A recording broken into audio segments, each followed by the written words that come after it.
I'm shutting down your illegal Christmas party, and anyone who shows up will be arrested and fined. That's what our HOA president just screamed while storming through our neighborhood with a stack of cease and desist letters. She's trying to cancel Christmas itself. Delilah Thornfield thinks she can destroy our 15-year tradition of the annual neighborhood Christmas party. Yesterday, she threatened every family with $500 fines. Today, she's blocking party planning meetings, calling the cops on caroling kids, and screaming about undesirable activities ruining her perfect subdivision. The crunch of frost under her $1,000 boots echoes through cold December air that should smell like cinnamon cookies and fresh pine, but now carries the sharp scent of her rage and desperation. This lunatic has terrorized 47 families for months. What she doesn't know is exactly who's been watching her illegal power grab from that quiet house on the corner. Where are you watching from? What would you do if someone tried to steal Christmas? 3 days ago, I'm drinking Sarah's coffee and reading my morning mayoral emails when I see another complaint about criminal activity in Oak Ridge Estates. The complainant demands I investigate illegal neighborhood meetings and property value terrorism by undesirable residents. The signature? Delilah Thornfield, HOA president. The address she's complaining about? My own damn street. I nearly spit coffee across my laptop. For 6 months, this psycho has been filing formal complaints with my office, begging me to investigate my own neighbors. She has zero clue she's been tattling directly to the guy she's targeting. Here's the backstory.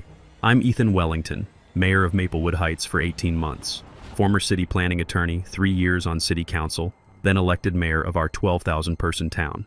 2 years ago, wife Sarah and I moved here with twin daughters, Emma and Grace. They were 6 then, obsessed with sidewalk chalk, and convinced every neighborhood dog was their personal friend. After years in the public eye, I craved normal family life. My neighbors know I work some downtown city job. Zero idea I actually run the place. Strategic anonymity for suburban peace. Then Hurricane Delilah hit our subdivision. Picture corporate compliance officer meets prison warden. 6 years as HOA president because she intimidates all opposition. Retired from some soul-crushing bureaucracy job, now treats our neighborhood like her personal dictatorship. The woman weaponizes paperwork like other people use baseball bats. Her 6-month escalation campaign started small, always does with tyrants. Basketball hoops became aesthetic violations. Kids' chalk art transformed into property defacement. Garden gnomes? Unauthorized decorative installations. Each citation came with $200 fines and threats that would make a loan shark nervous. The smell of fresh ink from her citation printer mixed with the fear radiating from every doorstep visit. Parents started keeping kids indoors. Elderly neighbors stopped decorating for holidays. The Rodriguez family considered selling because their American flag violated patriotic display standards. But the Christmas party nuclear option, that was her bridge too far. For 15 years, Joe and Linda Kowalski hosted December 23rd neighborhood Christmas celebration. Backyard tradition where kids sang carols, parents shared homemade cookies, elderly folks got their main social connection of the winter. Pure Norman Rockwell community magic. Delilah's cease and desist letters claimed parking violations, noise ordinance breaches, and illegal commercial activity because Mrs. Palmer sells Christmas cookies to fund her grandson's soccer team. Her real target? Any gathering that built neighborhood bonds instead of keeping families isolated and controllable. 3 nights ago in Joe's garage, the texture of sawdust and motor oil smell mixing with nervous energy, 47 families gathered for emergency crisis talks. Paper rustled as parents passed around Delilah's latest legal threats. The metallic taste of community fear hung heavy as Christmas decorations. Mrs. Patterson, retired teacher, voice trembling. $500 fine for oversized holiday wreaths disrupting neighborhood aesthetic harmony. Tom Rodriguez, Vietnam vet, cited my flag for touching a tree branch, called it improper patriotic symbol display. Young mother crying. She threatened to report us to child services because our kids' outdoor toys create safety hazards and property devaluation. Listening to systematic community destruction, rage burned in my throat. This wasn't property maintenance. This was ethnic and economic cleansing by citation book. Delilah was assassinating neighborhood soul one family at a time, but here's her fatal miscalculation. Every complaint she files lands on my mayoral desk. 6 months of documented harassment, false reporting, abuse of authority. She's building her own legal prosecution file, one paranoid email at a time. Standing in that garage, watching families share fear stories, I made my decision. Ethan the neighbor keeps gathering intelligence. Ethan the mayor prepares the legal trap. Ethan the father ensures this Christmas party happens even if I have to personally arrest this woman. The sharp December air carried pine scent from nearby Christmas trees and the bitter smell of injustice about to meet real authority. Delilah thinks she owns this neighborhood. Time to show her what actual power looks like when it protects people instead of terrorizing them. The next morning, Delilah launched her nuclear option. Certified letters hit every mailbox in the subdivision, 47 families, same day. I watched from my kitchen window as neighbors stumbled to their mailboxes, coffee cups steaming in the cold air, then stood there reading with expressions like they'd been gut-punched by a legal document. The letter was pure terrorism disguised as law. Cease and desist. Illegal commercial gathering. $500 daily fine for anyone attending the Christmas party. Threats of property liens. Citations of some dusty 1987 HOA covenant about unauthorized commercial activities that supposedly banned neighborhood gatherings where someone might sell a cookie. But here's where her arrogance reached breathtaking heights. She claimed to have direct connections with city officials who would personally enforce her demands. The woman was threatening my neighbors with my own authority, and she had no clue. That evening, Sarah found me hunched over my laptop at the kitchen table, officially researching property law for a friend. The smell of her homemade chili bubbled on the stove while I dove deep into Delilah's legal foundation, looking for cracks. What I discovered made my heart race like Christmas morning. Years ago, during my attorney days, I'd learned that most HOA boards operate on autopilot, assuming their incorporation paperwork stays current forever. But corporate law doesn't work that way. Business licenses expire, and if you don't renew them, you're just a citizen with delusions of authority. Turns out Delilah's HOA had been operating without valid state business licensing for over 2 years. Every fine, every threat, every citation was legally worthless toilet paper with fancy letterhead. She had zero authority to enforce anything and probably didn't even know it. The lesson here couldn't be clearer. Always demand to see current HOA incorporation documents before paying a single fine. Most people never check if the board actually has legal standing. I filed an anonymous complaint with the state attorney general's office. Then I got creative with some midnight mailbox visits. At 2 a.m., wearing a hoodie like some suburban vigilante, I printed copies of state business incorporation requirements, highlighted the sections about proper licensing, and left them in every neighbor's mailbox. No signature, no return address, just public information about how HOA boards actually work when they follow the law. The beautiful irony hit Tuesday morning like karma with a certified mail stamp. State investigation notice arrived at Delilah's house the exact same day neighbors found legal ammunition in their mailboxes. I watched through my kitchen window as she signed for that letter with her usual imperious attitude, then saw her face drain of color as she read it. 20 minutes later, she's speed dialing her attorney while neighbors are texting each other highlighted passages about unlawful operation of homeowner associations and invalid corporate authority. The woman had triggered a state investigation into her own illegal operation, and she thought it was coincidence. By noon, she'd called an emergency HOA board meeting for Thursday night. Pure panic response from someone watching their house of cards wobble. But what really fired me up was watching our community transform. Mrs. Patterson, 73-year-old retired teacher with 40 years of classroom authority, started a legal research group in her living room. "If that woman wants to play lawyer," she announced at Wednesday's garage meeting, the scent of fresh coffee mixing with motor oil and determination. "Let's show her what actual legal research looks like." The Kowalski garage became our tactical headquarters. Tom Rodriguez and 3 other veterans organized documentation teams. Every Delilah interaction would be recorded, witnessed, and filed. These guys had survived actual combat. They weren't intimidated by a suburban dictator armed with a citation book and attitude. Meanwhile, my 8-year-old daughters came home from school asking why Christmas felt scary and angry this year. Emma's innocent question, "Daddy, why can't we sing songs outside anymore?" hit me like a sledgehammer to the chest. Kids shouldn't feel afraid in their own neighborhood. Period. Delilah's response to the state investigation revealed her true character, pure desperation disguised as authority. She hired a real attorney billing the HOA account without board approval and immediately threatened foreclosure on 3 properties for accumulated violations. Then she installed security cameras aimed directly at the Kowalski house. not subtle surveillance, but obvious intimidation. Thursday night, instead of attending her emergency board meeting, 47 families gathered in the Kowalski backyard for Christmas party planning.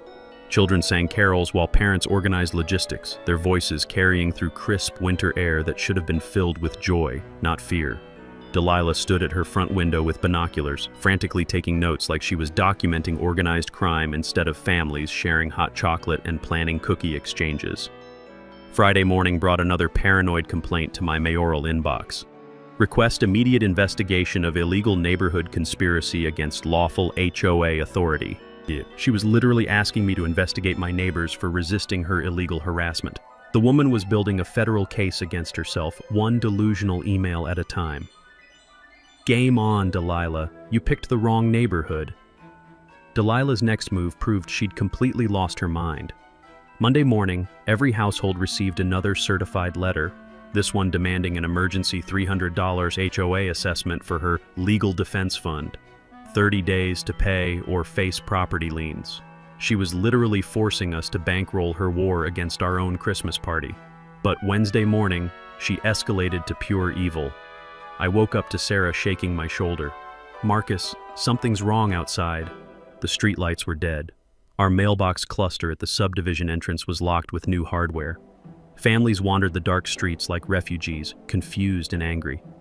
Delilah had cut off communal utilities, no street lighting, no mailbox access.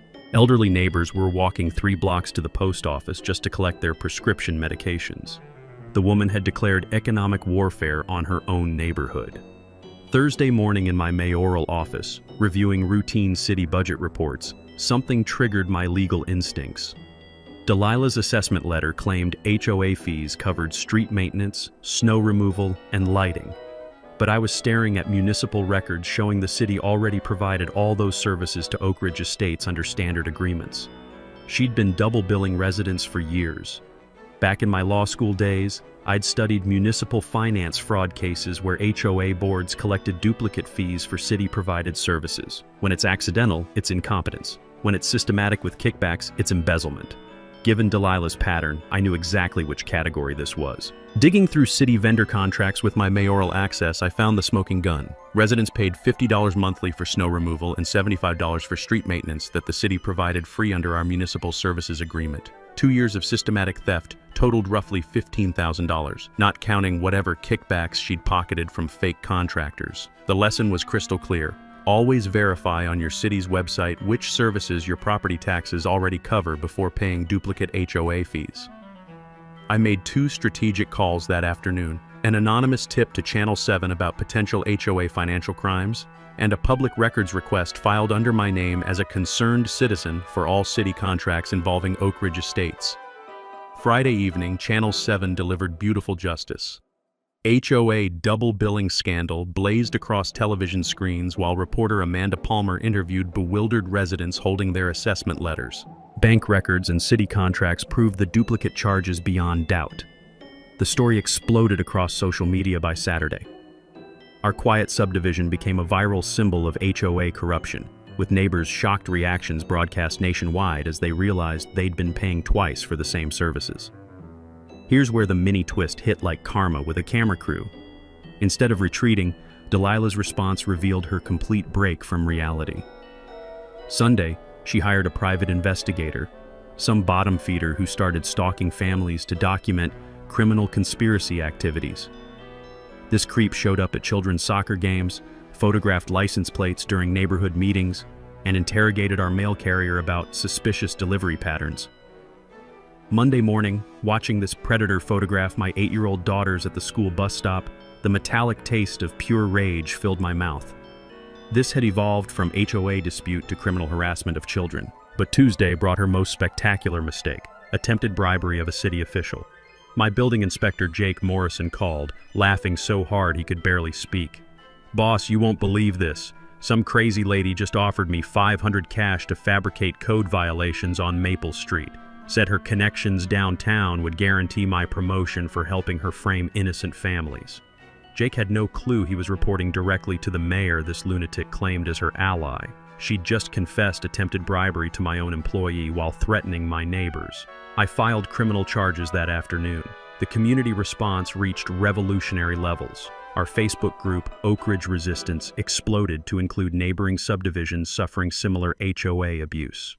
Mrs. Patterson's living room became legal headquarters, the scent of fresh coffee mixing with the intensity of citizens discovering their constitutional rights. Tom Rodriguez's veteran network provided security escorts for elderly residents afraid to leave their homes. Maria Santos offered her restaurant's private dining room for planning meetings after Delilah started photographing everyone entering the Kowalski garage. Wednesday's Channel 7 follow-up investigation delivered the knockout punch. They'd uncovered Delilah's complete vendor kickback empire. Payments from landscaping companies, snow removal contractors, and maintenance services, all for work funded by resident fees but never performed because the city already provided those services free. The reporter's conclusion rang like a death sentence. Oak Ridge Estates residents have been unknowingly funding legitimate city services through property taxes and fraudulent duplicate services through HOA fees, while their board president allegedly pocketed contractor kickbacks for work never performed. That night, Delilah's house went dark except for one window where her silhouette paced frantically, the sharp smell of her desperation practically visible in the winter air. Friday morning, she committed her final error, threatening individual families with lawsuits for defamation and conspiracy if they didn't publicly retract their news statements. She'd just intimidated witnesses in an active criminal investigation. Time for the mayor to make a house call. Delilah's final desperate scheme began with what she called emergency compliance inspections. Monday morning, professional-looking crews with clipboards invaded houses while parents worked and kids attended school. They photographed cracked driveways, faded paint, slightly overgrown bushes, anything that could become a citation. Families rushed home from jobs to find violation notices demanding immediate $200 payments or escalated enforcement proceedings. But the cruelest part? She'd scheduled these raids specifically during work hours, targeting anyone vulnerable to intimidation by fake authority figures. Mrs. Patterson called Tuesday, voice trembling like autumn leaves. "Marcus, they photographed Robert's workshop tools in our garage, called them unsightly storage violations. I haven't moved anything since my husband died 3 years ago." The metallic taste of pure rage filled my mouth. This monster was weaponizing a widow's grief for HOA compliance theater. But Delilah's desperation revealed her fatal miscalculation. Every bogus inspection generated automatic city building department reports, dozens of them flagged as urgent safety violations requiring immediate municipal response. By Wednesday morning, my building department was drowning. Jake Morrison's team pulled double shifts investigating structural hazards that turned out to be garden hoses and electrical emergencies that were Christmas light displays. "Boss," Jake said, exhaustion heavy in his voice, "we've got 47 fraudulent complaints from one subdivision. Someone's weaponizing our inspection system to terrorize residents."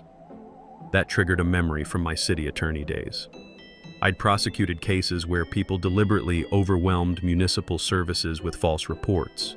It's administrative obstruction as a misdemeanor, but becomes felony fraud when it's systematic and intentional.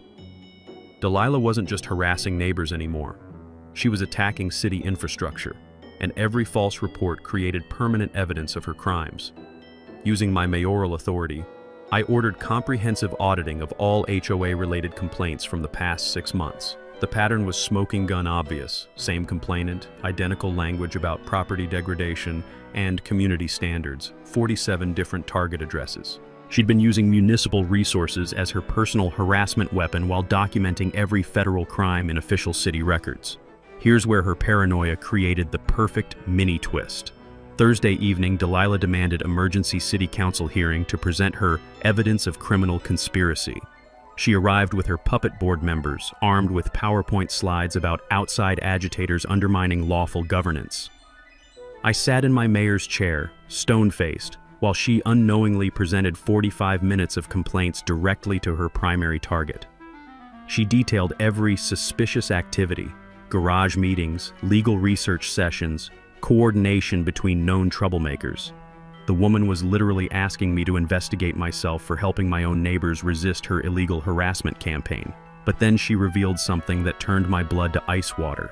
Her presentation included surveillance photographs of my daughters playing in our backyard, walking to school, riding bikes with neighborhood friends. For weeks, she'd been stalking my family, building a dossier on the quiet city worker she suspected of organizing resistance. The sharp scent of winter air through the council chamber's old windows mixed with my protective fury as I realized this lunatic had been watching my children like some deranged predator. During public comment, I maintained absolute composure. "Ma'am, do you have documentation supporting these serious allegations?" "Absolutely," she replied, eyes blazing with fanatic certainty. "I've filed detailed reports with appropriate authorities. The mayor himself has all evidence needed to prosecute these neighborhood criminals." The irony was so perfect it physically hurt not to smile. After the meeting, I coordinated with our city attorney about federal charges. Surveillance of children crossed into stalking territory, criminal harassment of minors, violation of privacy rights, potential federal civil rights violations. But Friday morning brought her most unhinged move yet. Channel 7's Amanda Palmer called my mayoral office.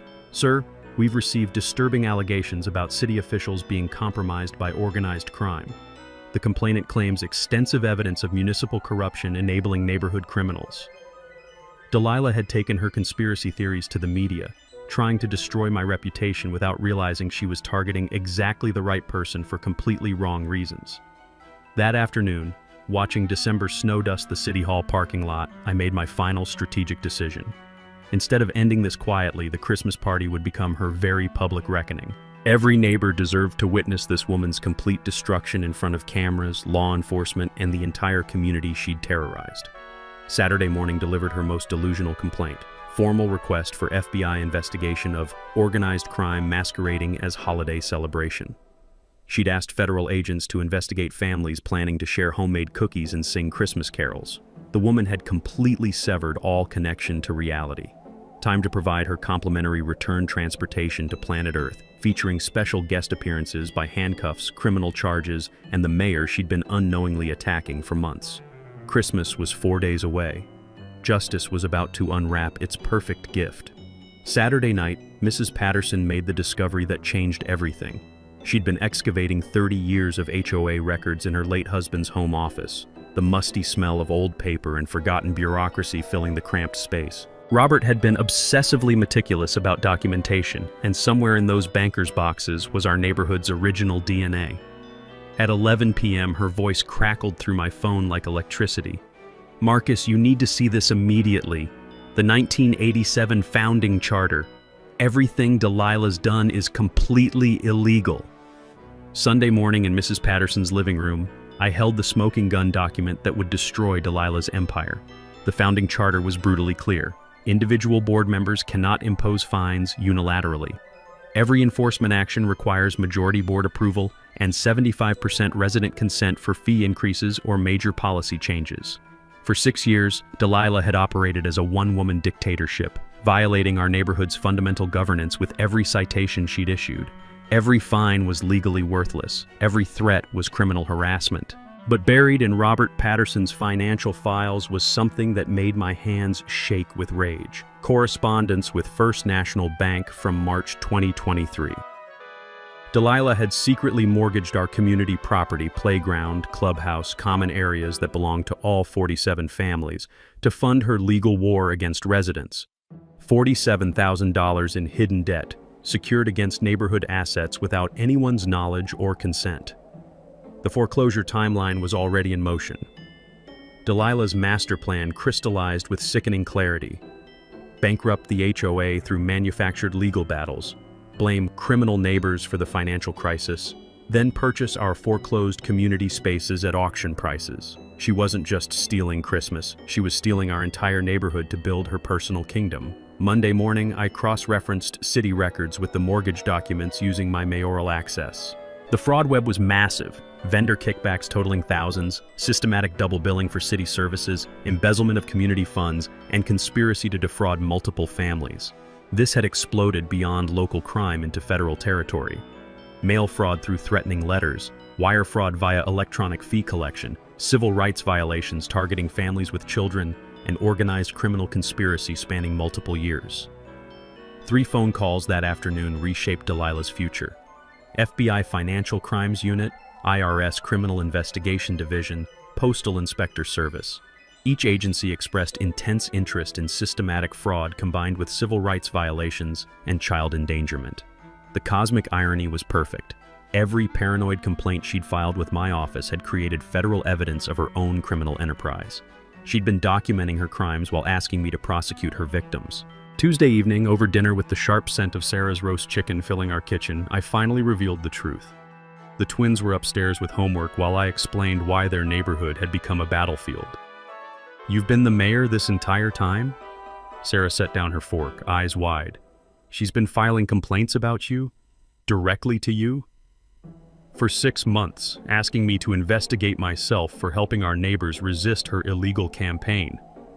Sarah's expression shifted from shock to something darker. "This woman mortgaged our children's playground to fund her harassment of our children's friends? And planned to blame us when the foreclosure happened.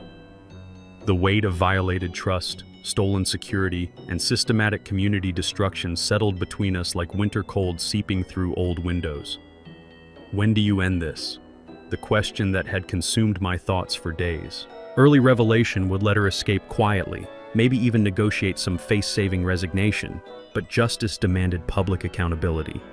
Christmas party, December 23rd, right there in Joe's backyard, surrounded by every family she's terrorized, with news cameras documenting her complete destruction when she realizes exactly who she's been fighting. The pine scent from our Christmas tree mixed with anticipation of long overdue justice. Delilah Thornfield thought she was conquering defenseless families who couldn't fight back. Time to show her what happened when predators picked the wrong prey. Monday morning, I walked into City Hall with strategic satisfaction coating my tongue like perfectly brewed coffee. Time to orchestrate the most beautiful takedown in municipal history. First stop, City Attorney Rebecca Martinez's office, where the smell of legal briefs mixed with anticipation thick enough to taste. "Rebecca, I need HOA dissolution papers, state fraud charges, and federal civil rights documentation. Delivery date? Christmas Eve, 4 p.m., Kowalski, backyard." Her pen stopped mid-signature. "Public venue?" Delilah Thornfield has spent 6 months asking me to investigate myself for protecting my neighbors from her illegal harassment. She deserves to discover what real authority looks like with proper theatrical flair. Tuesday brought legal arsenal assembly that would make prosecutors weep with professional joy. HOA dissolution papers citing systematic governance violations. State fraud charges backed by mortgage documents and embezzlement evidence. Federal conspiracy charges supported by documented harassment, mail fraud, and civil rights violations spanning multiple families. But the masterstroke was timeline coordination. State Attorney General investigation findings. December 23rd, 3 p.m. release. Precisely when families would be arriving for Christmas party setup. FBI Financial Crimes Unit positioned for potential arrest during peak media coverage. Postal Inspector Service prepared with mail fraud warrants. IRS Criminal Division ready with asset seizure orders. Delilah's entire criminal empire would collapse in real time while she watched families celebrate the tradition she'd tried to murder. Wednesday evening in the Kowalski garage, now reeking of motor oil, sawdust, and 47 families' collective determination, I outlined community strategy with military precision. "Everyone gets assignments," I announced to the packed crowd, their faces lit by harsh fluorescent lighting that made this feel like wartime planning. Legal documentation teams, witness coordination, security protocols. This isn't just defending one Christmas party, it's proving that organized communities can destroy individual tyrants. Mrs. Patterson would lead documentation teams. Each family received specific responsibilities. Photograph all setup procedures, record any harassment attempts, maintain detailed witness statements for court proceedings.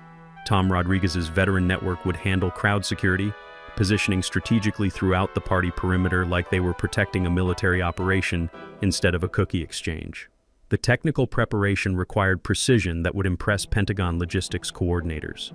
During my city attorney days, I'd learned that public accountability moments need ironclad legal foundation and flawless execution.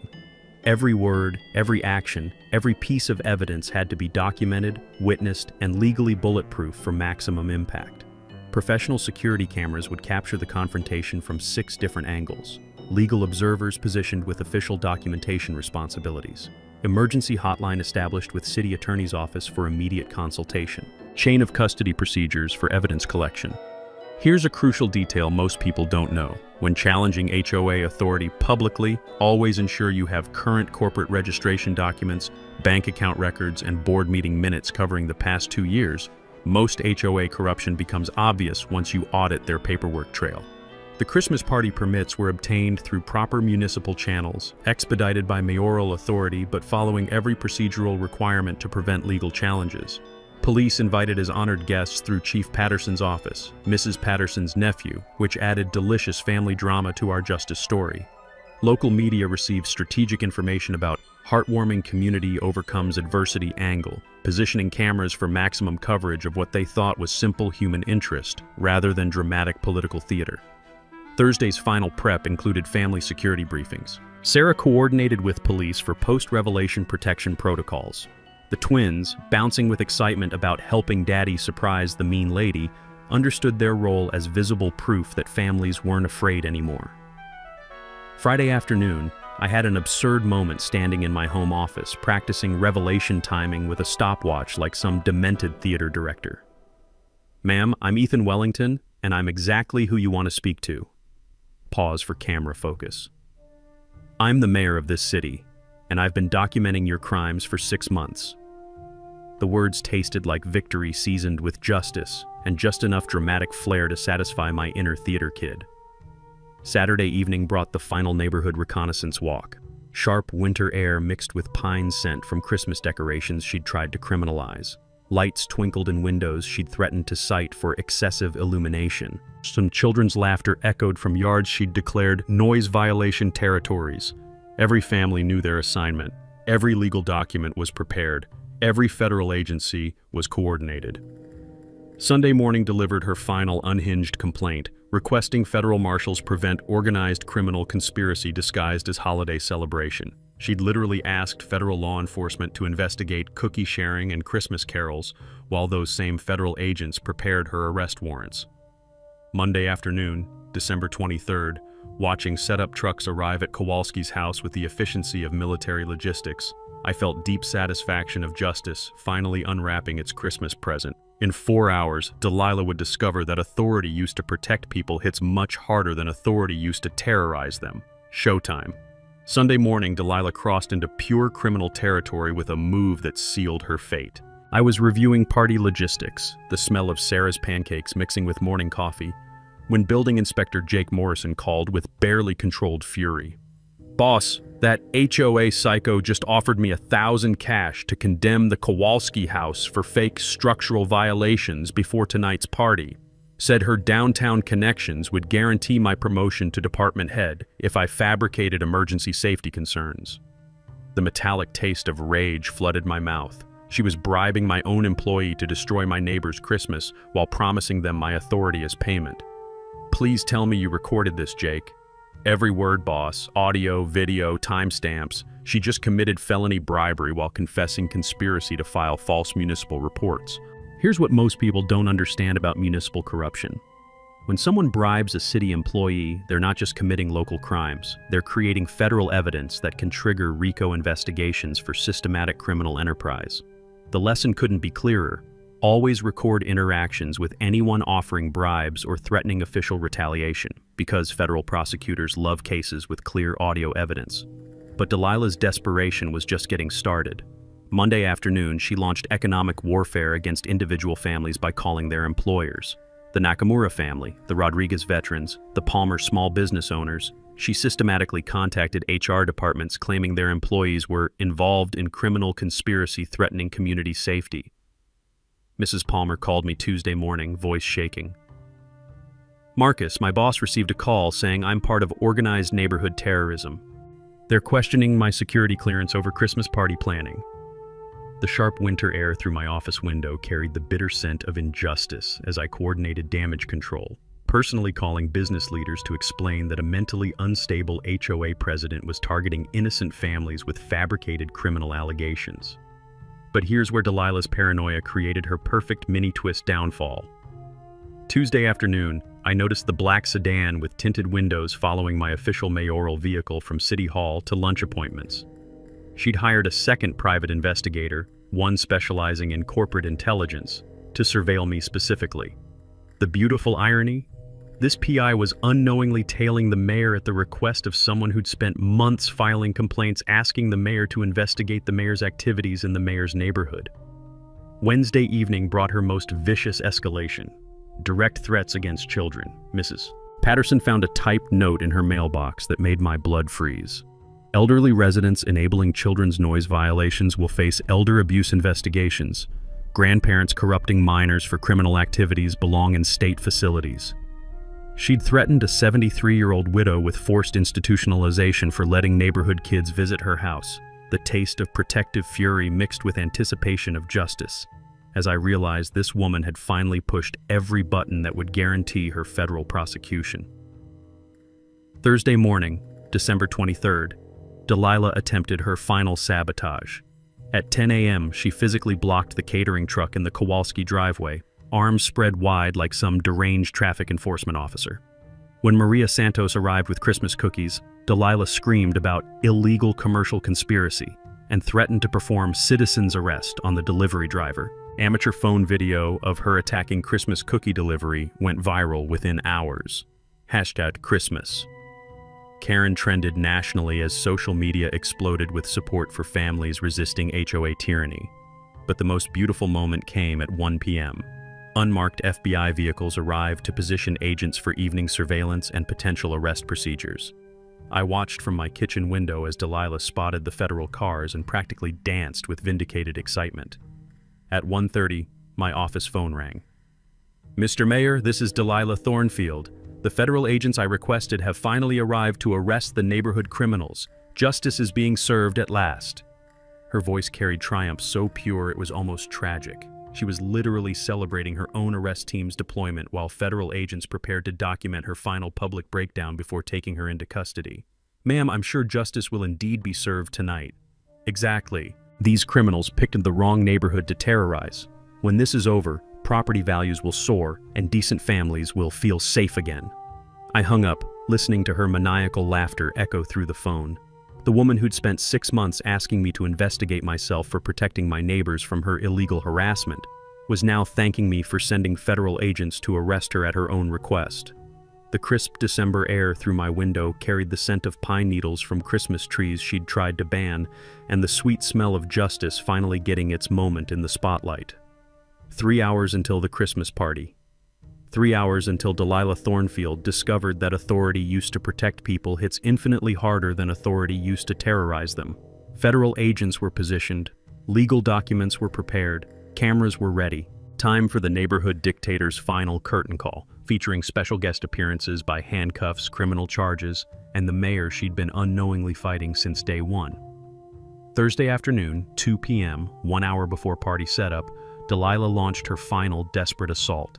She'd stationed herself at the subdivision entrance with a folding table, clipboard, and homemade signs reading "Criminal Activity in Progress" and "Protect Your Property Values." Like some deranged checkpoint guard, she was literally interrogating every delivery truck, guest vehicle, and neighbor trying to enter our own neighborhood. I watched from my kitchen window as she flagged down the Channel 7 news van, waving papers frantically while Amanda Palmer's camera operator captured every unhinged moment. "Ma'am, we're here to cover the Christmas party," Amanda said diplomatically. "Perfect timing," Delilah shrieked, her voice carrying across frost-covered lawns like a banshee warning. "You can document the criminal conspiracy I've been fighting for months. I have evidence of organized neighborhood terrorism."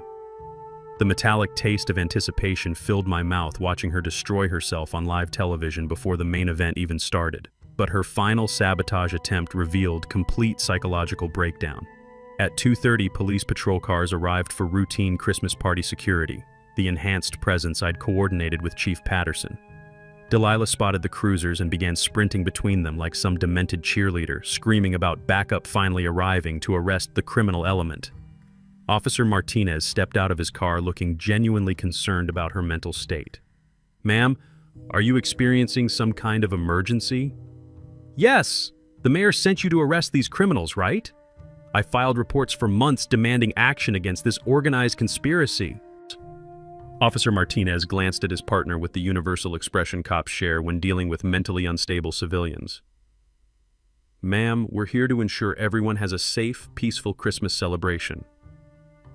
"No, no, no!" Delilah's voice cracked with hysteria. "You're supposed to arrest them. I have documentation. Federal agents confirmed it. The beautiful mini-twist was watching her realize that law enforcement wasn't there to help her. They were there to protect families from her. By 3 p.m., the Kowalski backyard was transforming into Christmas magic despite her interference.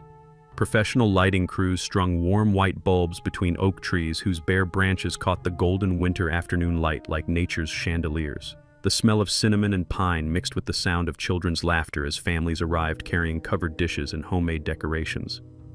But Delilah's meltdown was reaching dangerous levels. She began physically confronting families as they walked toward the party. Mrs. Patterson, carrying her famous sugar cookies, was blocked by Delilah screaming about enabling criminal conspiracy through illegal food distribution. Tom Rodriguez, approaching with his grandchildren, faced accusations of corrupting minors for neighborhood terrorism activities. The Palmer family was threatened with immigration compliance investigations for bringing culturally inappropriate decorations that violate American community standards. Each confrontation was captured by news cameras, social media phones, and the FBI surveillance equipment positioned throughout the area. She was building federal civil rights violation evidence in real time while network television broadcast her systematic harassment of families celebrating Christmas. At 3:30, Channel 7 began live streaming the Christmas Party Under Siege story. Within minutes, thousands of viewers were watching our neighborhood drama unfold in real time, with comments exploding in support of families standing up to HOA tyranny. But the most devastating moment came when she spotted my daughters walking toward the party with Sarah. "There! Those are the children of the criminal mastermind!" she screamed at police officers, pointing directly at Emma and Grace. "Arrest them for conspiracy! Their father is the ringleader destroying our community!" The sharp winter air went silent as 47 families, news crews, police officers, and federal agents watched this woman demand the arrest of 8-year-old girls for attending a Christmas party. Officer Martinez stepped forward, his voice carrying the authority of someone who'd reached his limit. "Ma'am, I need you to step away from those children immediately." "But they're criminals. Their father." "Ma'am, threatening children is a crime. Step back now." That's when I realized it was time. The setup was perfect. Media cameras rolling, police present as witnesses, federal agents positioned for arrest. 47 families gathered to see justice finally delivered, and Delilah Thornfield standing in the center of it all, demanding the arrest of my daughters while having no idea their father was about to step forward.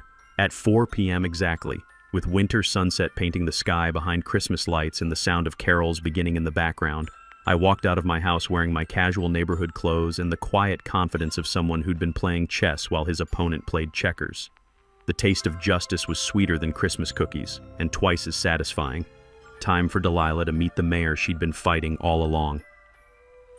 I stepped into the Kowalski backyard at exactly 4:15 p.m., Christmas lights twinkling overhead like stars celebrating justice. 200 people had gathered despite Delilah's threats. Neighbors, extended family, supporters from other subdivisions dealing with HOA abuse, and media crews broadcasting live to thousands of viewers. Children sang carols near the hot chocolate station while parents shared stories of community solidarity triumphing over individual tyranny. But Delilah wasn't finished destroying herself. She stormed into the party carrying a portable megaphone and a stack of fake legal documents, her designer boots crunching through frost-covered grass as she positioned herself in front of the news cameras. "Attention, criminals!" Her amplified voice shattered the peaceful evening air. "This illegal gathering ends now. I demand immediate arrests for trespassing, disturbing the peace, and conspiracy to commit property value terrorism." Police officers stood nearby, hands relaxed, expressions patient. They'd been briefed about her mental state and criminal behavior. No one moved to stop the party. "I have legal authority," she continued, waving expired HOA documents like magical shields. "I demand to speak to whoever thinks they're in charge of this pathetic city." Children continued caroling. Families kept sharing cookies. The only people paying attention to her meltdown were law enforcement officers documenting everything and news cameras capturing her complete psychological breakdown for posterity. But that's when she made her fatal mistake. "Where is the mayor?" she screamed into the megaphone, her voice cracking with desperate authority. "I demand the mayor come here immediately to arrest these criminals. I have connections. I have influence. I control this neighborhood." The crowd went quiet. 200 people stopped their conversations to watch this woman demand my presence while I stood 15 feet away in casual clothes, invisible in plain sight. I walked forward through the silent crowd, the taste of perfect timing sweet on my tongue. "Ma'am," I said in my normal conversational voice, "I'm Ethan Wellington, and I'm exactly who you want to speak to." She turned toward me, megaphone lowering slightly, confusion replacing rage. "I don't want to speak to random criminals. I demanded the mayor." "Ma'am, I am the mayor." Complete silence. 200 people holding their breath. News cameras zooming in. FBI agents positioning for arrest. Police officers stepping closer. Delilah's face went through a progression of emotions that would have been comedic if her crimes weren't so serious. Confusion, disbelief, dawning recognition, absolute horror. "You're lying," she whispered. I produced my mayoral identification, business card, and badge. "I'm Ethan Wellington, mayor of Maplewood Heights. For 6 months, you've been filing complaints with my office asking me to investigate myself for protecting my neighbors from your illegal harassment campaign." Her megaphone clattered to the frozen ground. "Every threatening letter you sent created evidence of mail fraud. Every fake fine you imposed documented your criminal conspiracy. Every complaint you filed asking me to arrest my neighbors for resisting your illegal authority proved systematic civil rights violations." The color drained from her face as realization hit like an avalanche. "You've been committing federal crimes while asking me to prosecute your victims. You've been bribing my employees while claiming my support. You've been terrorizing my community while demanding my intervention against the families I took an oath to protect." Behind me, I heard Mrs. Patterson's quiet voice. "Sweet justice." City Attorney Rebecca Martinez stepped forward with official papers. "Ms. Thornfield, by emergency mayoral order, the Oak Ridge Estates HOA is hereby dissolved for systematic violations of state and corporation law, financial fraud, and criminal harassment of residents." FBI agent Sarah Palmer approached with handcuffs. "Delilah Thornfield, you're under arrest for mail fraud, conspiracy to defraud, bribery of municipal officials, and federal civil rights violations." "This is impossible," Delilah whispered as cuffs clicked around her wrists. "I have connections. I have authority. I control—" "Ma'am," I interrupted. "Real authority protects people. What you had was just bullying with paperwork." As federal agents led her away, the sound of children singing Silent Night filled the winter air. Christmas lights twinkled in trees she'd tried to cite for violations. Families embraced in yards she'd attempted to control through fear. Amanda Palmer's live broadcast captured the perfect ending. Neighbors celebrating community triumph over individual tyranny, while the woman who'd tried to steal Christmas was driven away in handcuffs. The sharp scent of winter pine mixed with the sweet smell of justice finally delivered. 200 people erupted in spontaneous applause, not for me, but for the simple truth that good people fighting together can defeat any bully, no matter how much fake authority they wave around. Delilah Thornfield had spent 6 months asking the mayor to investigate the mayor for protecting the mayor's neighbors from the person terrorizing the mayor's family. Justice doesn't get much more poetic than that. Christmas Eve morning dawned crisp and clear, with the kind of winter sunlight that makes everything look like a Hallmark movie. Except our version had federal agents instead of romance and justice instead of mistletoe. The Christmas party had continued for 3 hours after Delilah's arrest, becoming an impromptu celebration of community resilience. Children who'd been afraid to play outside for months ran freely between houses. Parents who'd whispered in fear for half a year laughed openly on their front lawns. Elderly residents who'd hidden indoors during her reign of terror sat on porches sharing stories and hot chocolate. By New Year's Day, our story had become a national symbol. CNN featured us in their Communities Fighting Back segment. The Washington Post ran an editorial about grassroots resistance to petty tyranny. Legal aid organizations cited our case as a perfect example of how organized communities can defeat systematic harassment. Most importantly, other neighborhoods started fighting back against their own HOA bullies. 6 weeks after Christmas, we formed the Oak Ridge Community Association. Voluntary membership, democratic governance, zero tolerance for harassment or intimidation. Property values increased 15% due to positive media attention and proven community solidarity. Real estate agents started marketing our neighborhood as the place where neighbors actually support each other. But the real healing happened in small moments. Mrs. A. Patterson started hosting weekly coffee mornings in her living room, the same space where she'd researched legal ammunition to defeat Delilah. Children's laughter echoed through streets that had been silent with fear. The Nakamura family planted a beautiful garden where Delilah had once cited them for culturally inappropriate landscaping. Our annual Christmas party became an official city-sponsored community event with municipal support for decorations, security, and coordination. What started as one neighborhood's tradition expanded into a citywide celebration of community over conflict. Delilah's fate provided its own perfect justice.